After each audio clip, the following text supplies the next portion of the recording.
السلام علیکم ورحمۃ اللہ وبرکاتہ۔ آر ایس ٹی وی آپ کی امیدوں کا ہم سفر، میں ہوں آپ کا میزبان اعجاز میر۔ آج ہمارے ساتھ موجود ہیں دعوت اسلامی کے جامعۃ المدینہ فیضان مدینہ کے طالب علم سید زوار حسین شاہ صاحب۔ آج ہم ان سے گفتگو کریں گے شرم و حیا کے حوالے سے۔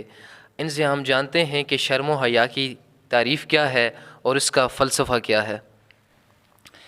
الحمدللہ رب العالمین والصلاة والسلام علی سید الانبیاء والمرسلین، اما بعد فاعوذ باللہ من الشیطان الرجیم، بسم اللہ الرحمن الرحیم۔ میں آر ایس ٹی وی اور ان کے متعلقہ جتنے بھی ممبران ہیں ان سب کا شکریہ ادا کرتا ہوں کہ انہوں نے ہمیں ایک پلیٹ فارم مہیا کیا جہاں ہم اپنی دین اسلام کی آواز کو بلند کر سکتے ہیں۔ آج جو آپ نے مجھے موضوع دیا شرم و حیا کے متعلق کہ اس کی تعریف کیا ہے اور اس کا فلسفہ کیا ہے، تو دیکھیے سب سے پہلے میں آپ کو یہ بتا دوں کہ غمی اور خوشی اور غصے کے اظہار کے طریقے جس طرح یہ انسانوں کے اندر پائے جاتے ہیں، اسی طرح یہ طریقے جانوروں کے اندر بھی پائے جاتے ہیں۔ ان کے اندر بھی خوشی، غمی اور غصے کے اظہار کے طریقے موجود ہوتے ہیں، لیکن شرم و حیا یہ ایک ایسا وصف ہے کہ اس کا تعلق صرف اور صرف انسانوں کے ساتھ ہے، صرف انسانوں کے اندر یہ وصف پایا جاتا ہے۔ تو اسی وجہ سے شرم و حیا کی وجہ سے ہم جانوروں اور انسانوں کے اندر وجہ امتیاز کر سکتے ہیں۔ ہماری جو بنیادی علامت ہے وہ یہ ہے کہ شرم و حیا کی وجہ سے ہم انسانوں کو اور جانوروں کو آپس سے جدا جدا کر سکتے ہیں۔ تو جب آپ کے عادات و اطوار کے اندر سے، آپ کی اخلاقیات کے اندر سے، لب و لہجے کے اندر سے شرم و حیا کا وصف ختم ہو جائے گا تو آپ کی باقی جتنی بھی اچھائیاں ہیں ان کے اوپر سے پانی پھر جائے گا اور وہ ختم ہو جائیں گی، اور آپ جتنے اچھے بن جائیں، جتنی اچھی آپ کے اندر کوالٹیز ہوں، جب تک آپ کے اندر شرم و حیا کا مادہ نہیں رہے گا وہ دیگر جتنی بھی آپ کے اندر اچھائیاں ہیں ان کا کوئی بھی ویلیو نہیں رہے گی، آپ کی قدر و قیمت بالکل ختم ہو جائے گی۔ اب ہم جانتے ہیں کہ شرم و حیا کی تعریف کیا ہے۔ تو شرم و حیا کی بیسیکلی تعریف یہ ہے کہ وہ کام کہ جو اللہ اور اس کے رسول کو ناپسندیدہ ہوں، اس کی مخلوق کو ناپسندیدہ ہوں، ان کاموں سے بچانے والے وصف کو شرم و حیا کہتے ہیں۔ جی اچھا شاہ صاحب، آپ یہ بتائیں کہ شرم و حیا کا اور اسلام کا آپس میں کیا تعلق ہے؟ جی سب سے پہلے میں آپ کو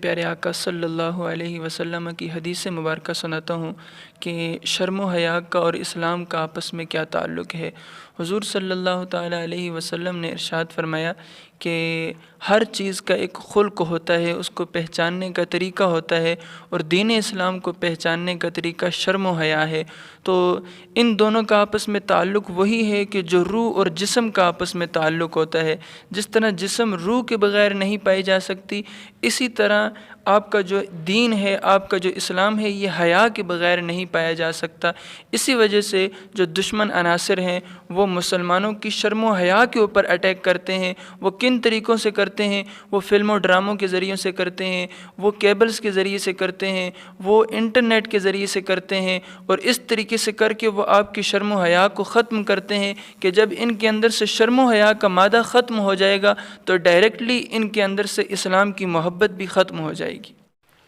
جی شاہ صاحب، یہ بتائیں کہ ہمارے نبی صلی اللہ علیہ وآلہ وسلم نے شرم و حیا کو چھوڑنے والی عورتوں کے بارے میں کیا ارشادات فرمائے ہیں؟ پیارے آقا صلی اللہ تعالیٰ علیہ وآلہ وسلم کا ارشاد مبارکہ ہے، صحیح مسلم شریف کی حدیث مبارکہ ہے کہ صنفان من اہل النار لم اراہما۔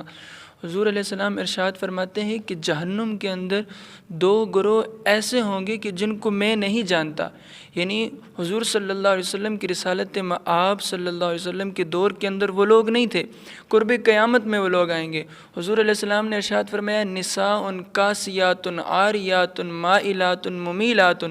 فرمایا کہ ایسی عورتیں ہوں گی کہ جو بالکل ننگی ہوں گی، کپڑے پہنے ہوئے ہوں گی لیکن پھر بھی ننگی ہوں گی، جیسے کہ آج کل ہمارے معاشرے کے اندر ہے کہ ایسے کپڑے انہوں نے پہنے ہوتے ہیں گویا کہ ایسے لگ رہا ہے کہ کپڑے انہوں نے نہیں پہنے ہوئے۔ انہی کے متعلق حضور علیہ السلام نے ارشاد فرمایا عاریات، وہ ننگی ہوں گی، پھر فرمایا مائلات، وہ لوگوں کو اپنی طرف مائل کرنے والی ہوں گی، اور پھر ممیلات، اپنے آپ کو بھی مائل کرنے والی ہوں گی اور لوگ بھی ان کی طرف مائل ہونے والے ہوں گے۔ فرمایا ان کی ایک اور نشانی حضور علیہ السلام نے ارشاد فرمائی کہ رؤوسہن کأسنمۃ البخت المائلۃ، فرمایا کہ ان کے سروں کے اوپر ایسے جوڑے ہوں گے جس طرح بختی اونٹ کی کوہان ہوتی ہے، تو جس طرح وہ اونٹ کی کوہان ابری ہوئی ہوتی ہے، اسی طرح ان کے سروں کے اوپر بالوں کے ایسے جوڑے ہوں گے کہ جب وہ باہر مارکیٹ میں نکلیں گی ان کے لباس ننگے ہوں گے، بالکل آدھے لباس پہنے ہوں گے، سروں کے اوپر ان کے جوڑے لٹک رہے ہوں گے۔ حضور نے فرمایا وہ جنت میں تو کیا جنت کی خوشبو بھی نہیں پا سکتی، اور پھر آگے فرمایا کہ جنت کی خوشبو اتنی مسافت سے آ رہی ہوگی، لیکن وہ بد نصیب عورتیں، وہ بدقسمت عورتیں جنت کی خوشبو کو بھی نہیں پا سکیں گی۔ تو اللہ تبارک و تعالی ہمیں اس قسم کی عورتوں سے دور فرمائے، اور ہمیں خود بھی اپنے گھر کے اندر یہ ماحول اپنانا چاہیے کہ ہم اپنے ماحول کے اندر اپنی اولاد کو شرم و حیا کا پیکر بنائیں، انہیں شرم و حیا کے بارے میں آگاہی فراہم کریں۔ تو جب ہم خود شرم و حیا کے تقاضوں کو پورا کریں گے تو ہماری آگے آنے والی اولاد بھی شرم و حیا کو اپنائے گی۔ جب ہم خود شرم و حیا کو چھوڑ دیں گے تو پھر ہماری آنے والی عوام بھی، آنے والی اولاد بھی وہ شرم و حیا کو اپنا نہیں سکتی ہے۔ جی تو بالکل ناظرین، آج کی ویڈیو میں ہمارے ساتھ موجود تھے سید زوار حسین شاہ صاحب، اور آج آپ نے ان کی گفتگو سنی، بہت ہی مختصر اور بہت ہی جامع گفتگو تھی ان کی۔ اور آج کے دن ہم RSTV مظفر آباد کے پلیٹ فارم سے یہ اعلان کرتے ہیں کہ ہر ہفتے کو ہم ایک اسلامک ٹاپک پہ ویڈیو بنائیں گے جس سے ہمارے معاشرے میں اصلاح ہو جائے، اور ہمارے جو نوجوان نسل ہے آج کل وہ اسلام کی جو تعلیمات ہیں ان سے وہ دور ہو رہی ہیں، تاکہ وہ اسلامی تعلیمات کو اپنا سکیں۔ تو آج کی ویڈیو میں صرف اتنا ہی تھا۔ اپنے میزبان مدثر اکرم اوان کو اپنی پوری ٹیم کے ساتھ دیجیے اجازت۔ اللہ حافظ۔